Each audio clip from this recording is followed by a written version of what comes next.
I am who I'm meant to be. I am who I'm meant to be. Over and out. Hi guys, in this tutorial I will be making miniature polymer clay lamingtons with jam and one with a dollop of cream, and also miniature polymer clay fairy bread, which are all favourite Australian treats. So you grab some white clay, make it into a square about 7mm high.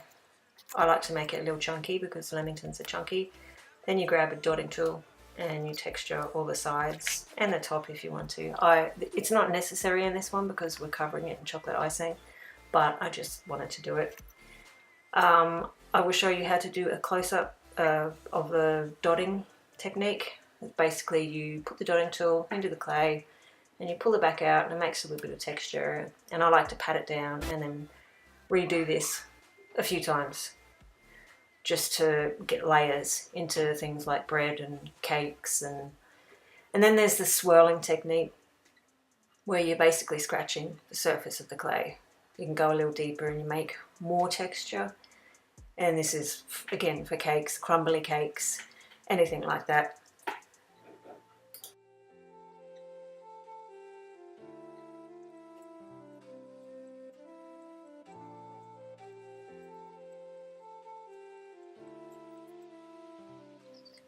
To make the chocolate icing for the lamington, you get brown and black pastels and you mix it with TLS. The chocolate icing is fairly, almost close to black. It's a very dark chocolate, so make sure you don't do it too light. Next up is the coconut. I found after experimenting the best way to do this is to get a block of clay, a circle of clay, put it in the oven, bake it for about 20 minutes, and when it's cooled you scratch little bits off like this and then chop it up into really tiny little bits, and then I grab the dotting tool and place them onto the lamington one by one to begin with, just because I like to make sure that I put them in the right spot and it looks good.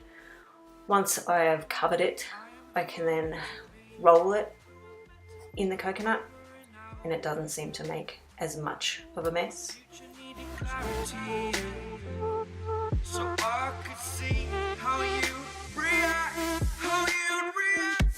To make the jam lamington, you start with a square of white clay and do the same as what you did before, and then you dust it with a mixture of yellow ochre, yellow light and white pastels to get the lamington kind of dough flavoured inside.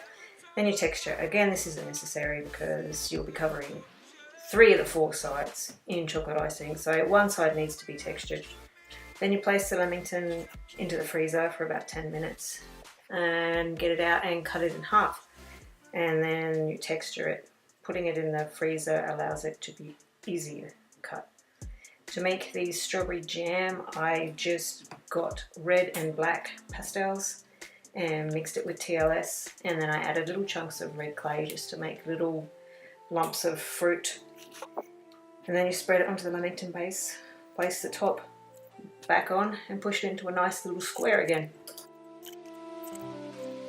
Doubted all that I could do, knowing what I need to do. All I can say, the word is thank you.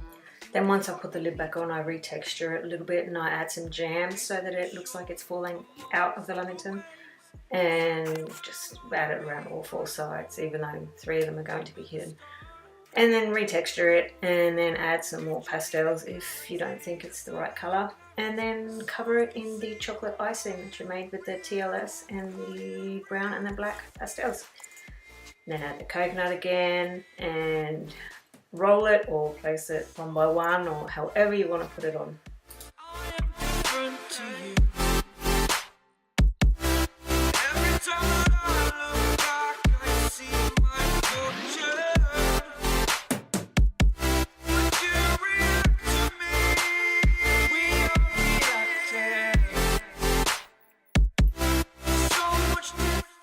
I didn't like the way that the front of this lamington looked with the jam hanging out because I must have squashed it a little bit while putting the coconut on.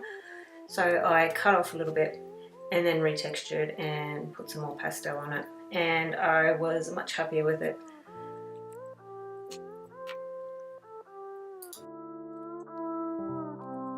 I am who I'm meant to be. I am who I'm meant to blurring out again.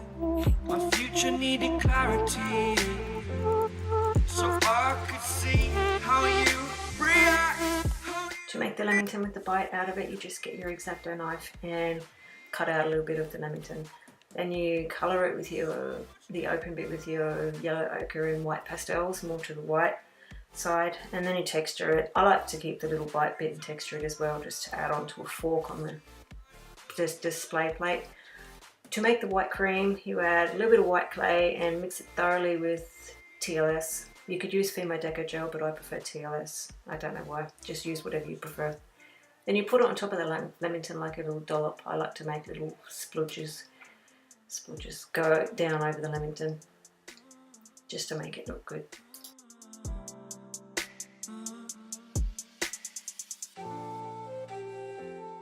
Put some gloss gel on top of the cream once it's baked and you're done.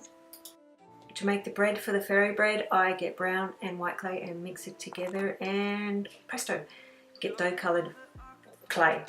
I compared it to a slice of bread which I had with me because I like to have the item that I'm moulding near me, because you tend to forget what it looks like. Now bread, it has a curved top and the two sides have two little dents in them, which I completely forgot about till I held that bit of bread there.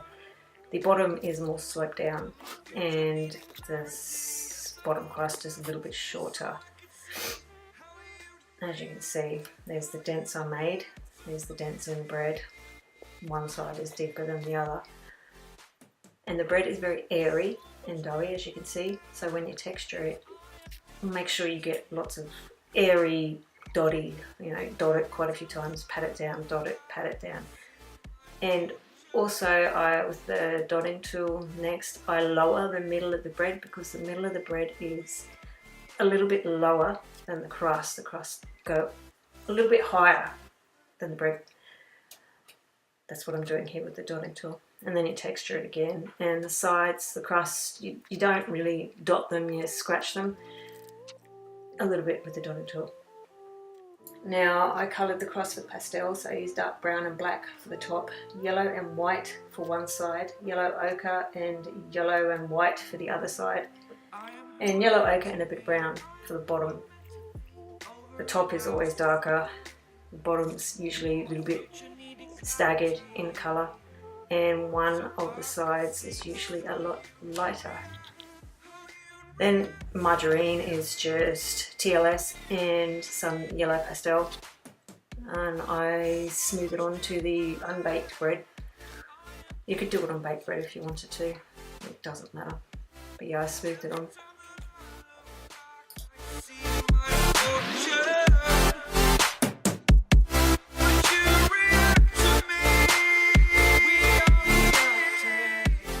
To make the sprinkles for the fairy bread, there are numerous ways. First way, I don't like that much. You get a thin snake, roll it out, and then you bake it just for a couple of minutes. And then once it's baked, you chop it up teeny tiny little bits, just like that. The way that I prefer is to get a snake of clay, very thin, cut it out, put it on your index finger, roll it into a little teeny tiny ball, because I like my sprinkles to be round. And then you add the sprinkles to the top of the bread where you've just put the margarine on it. I like to do it one by one, yes, from a little bit. Obsessed like that, I need to position the sprinkles perfectly and the coconut perfectly. Remember the start, when my future needed clarity. Yes, I needed clarity. Then you just retexture anything that needs retexturing, placing sprinkles and that. If you would like the fairy bread cut into triangles, you just get your X-Acto knife, cut it into a triangle, and then use the dotting tool and pastels to texture and colour the inside or the outside of the slice of bread that you just cut off.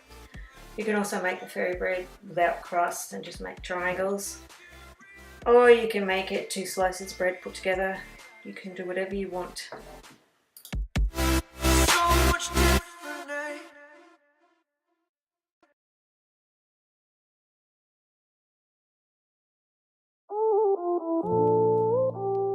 So thank you for watching, and I hope to see the lamingtons and the fairy bread that you make in the comments below.